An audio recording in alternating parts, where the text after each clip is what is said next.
Hi, and welcome back to another episode of The Horror.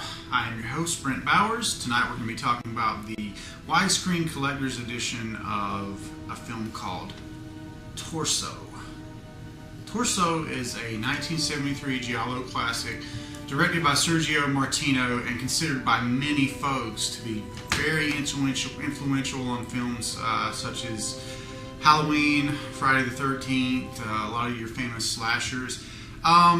It involves a series of sex murders carried out by an unknown perpetrator on these young women in an Italian town around about a college. And the only clue that we have of the guy is that he has a red and black scarf. He starts off strangling women and then just moves on to all kinds of murder and mayhem. The film is typified with many of the trappings of giallos, in that it has lots of lovely, lovely women getting murdered and dismembered in various ways. Probably some of the nicest looking gals that this reviewer has ever witnessed, but that doesn't stop the story from tearing them all pretty much to shreds. So, I mean, if you're into that kind of a film, you're going to enjoy this. There's one scene in particular that takes place in kind of a birch forest swamp that, for me, visually, it's one of the coolest death sequences, or stalking murder sequences that I've seen. It's really, really visually striking, as is the whole film. Of course, the being shot in Italy and all the scenery is just amazing. A few things about the uncut version. It proclaims that this is the first ever fully restored version of the film. It was famously just brutally edited for the English cut of the film, with much of the violence taken out. So supposedly this version is created from the original negative, restored from the original negative, and is presented uncut for the first time ever. And you can see it's right there on the box where it says, makes that claim. But I gotta say, I don't think that's actually factual. A lot of folks complain about this film because some of the English dub is lost. So for about a minute at the beginning and about 30 seconds at the very end, you have Italian-only dialogue with English subtitles, which is a bit bizarre. But the reason I don't think that it's fully restored is that there are some really obvious jump cuts, in other words, during some of the murder sequences. Well, actually the very first one, in fact. And it just makes me believe that something went missing.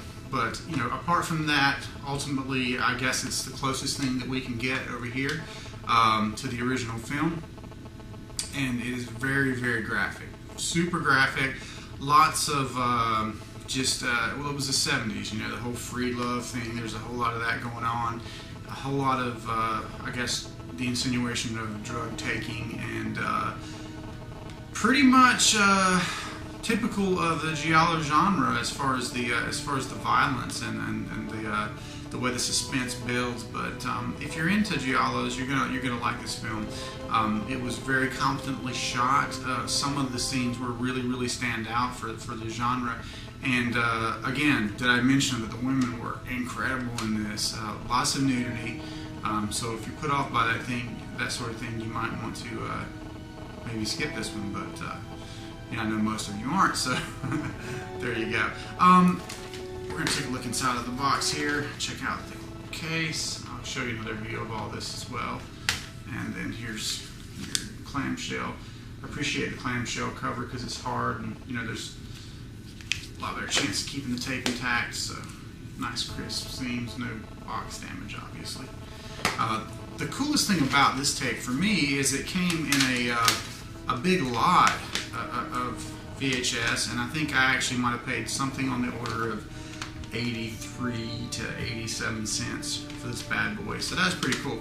I didn't know what the film was. I bought the lot for other films, and this one just happened to be included in it. So that is a bonus. An interesting fact I learned on IMDb.com about this film is that the cast members were not told who the killer was. In the film's many red herrings had virtually every all the female leads in the film were completely fooled as to who they thought the killer was, and that was pretty cool. And I must confess, I usually see these coming a mile away, and by the end of the first act, I almost always know who the killer is, and I did not.